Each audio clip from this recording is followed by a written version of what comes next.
आज हम पढ़ रहे हैं क्लास 10 की प्रश्नावली 2.2, जिसका पहला सवाल है निम्न द्विघात बहुपदों के शून्यंक ज्ञात कीजिए और शून्यंकों तथा गुणांकों के बीच संबंध की सत्यता की जांच कीजिए। सवाल में फर्स्ट ले रहा हूँ इसका x² - 2x - 8 के शून्यंक और ज्ञात करने हैं इसके, और इसके शून्यंक और गुणांकों के बीच में हमें संबंध की सत्यता की जांच भी करनी है। ठीक है बच्चों, तो सबसे पहले हम इस बहुपद को px के बराबर मान लेंगे। px बराबर x² - 2x - 8। ठीक है बेटे, देखो इसके शून्यंक निकालने के लिए हमें इसके px को हम x - a और x - b गुणनखंड, दो गुणनखंडों के रूप में इसको हम मान लेते हैं। माना px बराबर है x - a गुणा x - b के। ठीक है बच्चों, अब ab बराबर अचर पद और x² के गुणांक, ये इस गुणनखंड में जो हमने a और b अचर पद माने हैं उनके बीच और इस px के बीच संबंध दिखाने का एक तरीका है ये। ठीक है, तो यदि मैं ab बराबर -8/1 लेता हूँ तो ab के संभावित मान होंगे। ab के संभावित मान क्या क्या हो सकते हैं, देखो प्लस माइनस, यदि मैं a को +-1 लेता हूँ तो b मुझे लेना पड़ेगा -+8, क्योंकि यदि a +1 होगा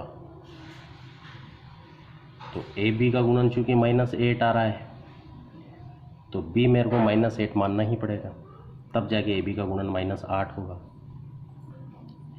दूसरा, यदि a को मैं +-2 मानता हूँ, या तो प्लस का या माइनस का, तो b मेरे को मानना पड़ेगा -+4, तब जाके ab की वैल्यू -8 होगी।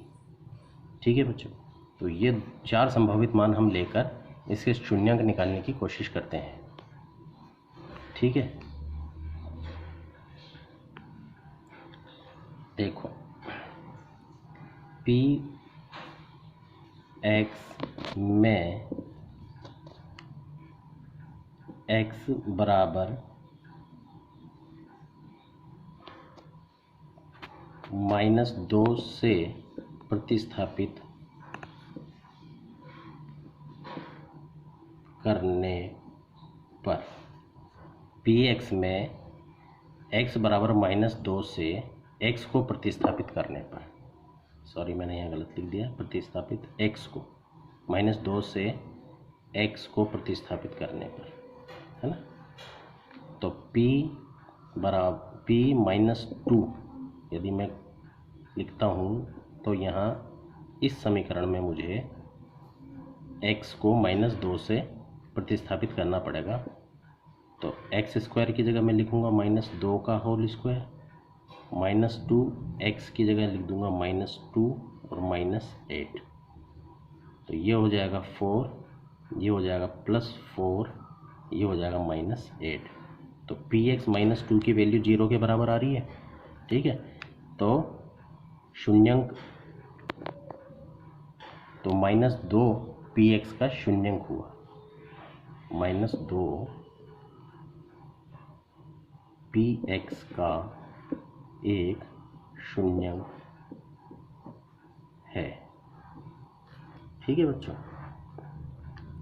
देखिए अगर ये शून्यंक है तो यहाँ पर जब मैं -2 लिखूँगा तो एक गुणनखंड तो मेरे को प्राप्त हो जाएगा x + 2।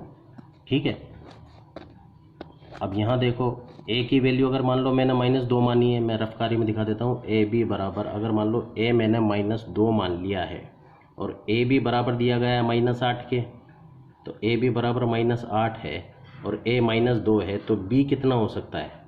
बी होगा फिर +4। कैसे? बी की वैल्यू हम निकाल सकते हैं, बी बराबर -8/a, है ना।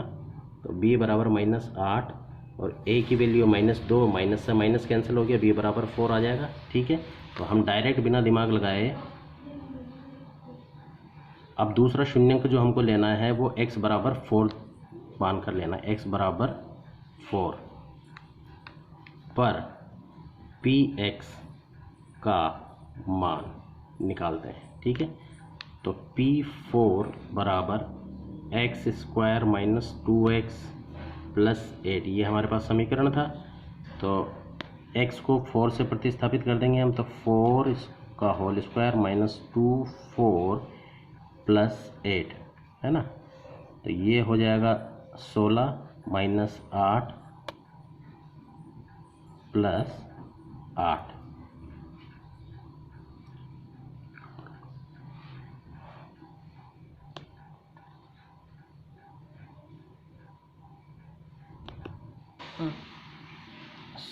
सॉरी बच्चों, यहाँ थोड़ा चिन्ह का गलती हो गया है, यहाँ माइनस का चिन्ह है बेटा। ये देखो यहाँ पे माइनस का है, मैंने प्लस लगा दिया, है ना। तो यहाँ माइनस ले लेते हैं। अब देखो आप, -8 -16 और प्लस का 16 बराबर कैंसिल हो जाएगा, तो 0 आ जाएगा। तो p4 बराबर 0। तो 4 क्या हुआ है? 4 px का एक शून्यंक हो गया ना। ये शून्यंक का मतलब समझते हो? शून्यंक का मतलब है कि किसी अंक पर, किसी शून्यंक वह मान होता है जिस पर px की वैल्यू 0 हो जाए, तो वह बिंदु उसका शून्यंक कहलाता है। बहुपद का शून्यंक का मतलब हुआ कि x बराबर हम ऐसा कौन सा अंक पकड़ें जिसको px में, यानी इस समीकरण में x द्वारा प्रतिस्थापित करवा दिया जाए तो पूरे समीकरण का मान 0 निकल के आ जाए, तब हम कहेंगे कि वह अंक px का शून्यंक है। ठीक है, तो px का दूसरा शून्यंक हमको मिल गया 4, है ना। इस प्रकार px के शून्यंक हैं, कौन कौन से हैं? एक तो -2 निकाला था और एक +4 निकाला था। ठीक है बेटे, ये 2 शून्यंक हमको प्राप्त हो गए। ठीक, अब बताया, अब सिद्ध यह करना है कि शून्यंक और गुणांकों के बीच संबंध की सत्यता की जांच करनी है। हम जानते हैं शून्यंकों का योगफल दिया गया है, सूत्र है शून्यंकों का योगफल बराबर होता है किसके? -x के गुणांक, है ना, और x² के गुणांक के बराबर होता है। ठीक है, अब शून्यंकों का योगफल, शून्यंक हमारे पास में क्या है? -2 और +4, योगफल लेना है ना, इसलिए प्लस लगाएंगे। ये दोनों शून्यंक है और इनका योगफल ये आएगा, और माइनस, अब px में देखो आप, x का गुणांक क्या है? x का गुणांक है -2 और x² का गुणांक क्या है? 1। ओके, अब देखो ये योगफल कितना निकल के आएगा? -2 और +4, तो क्या आएगा हमारे पास में? +2, है ना। और ये माइनस मिलके बन गया कितना? +2।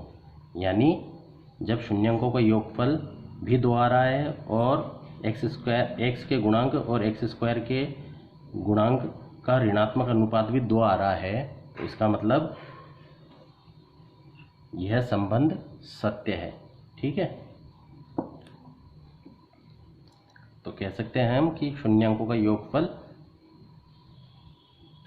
और गुणांकों के बीच में जो संबंध है वो सत्य है। और दूसरा है शून्यंकों का गुणनफल किसके बराबर होना चाहिए?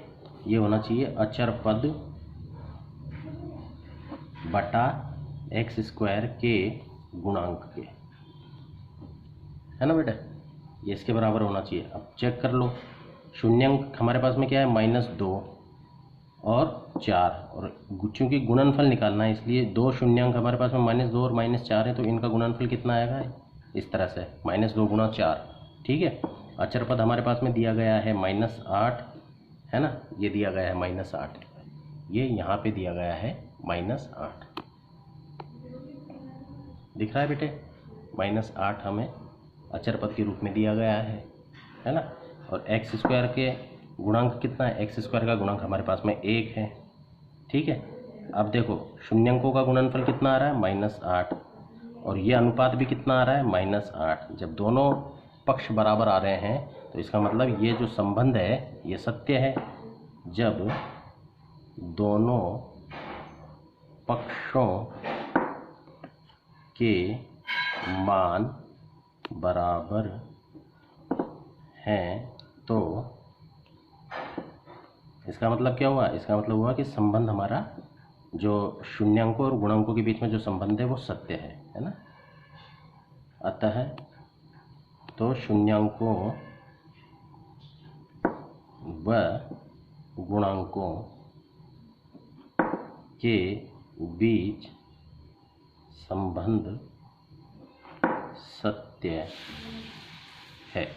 Okay bye.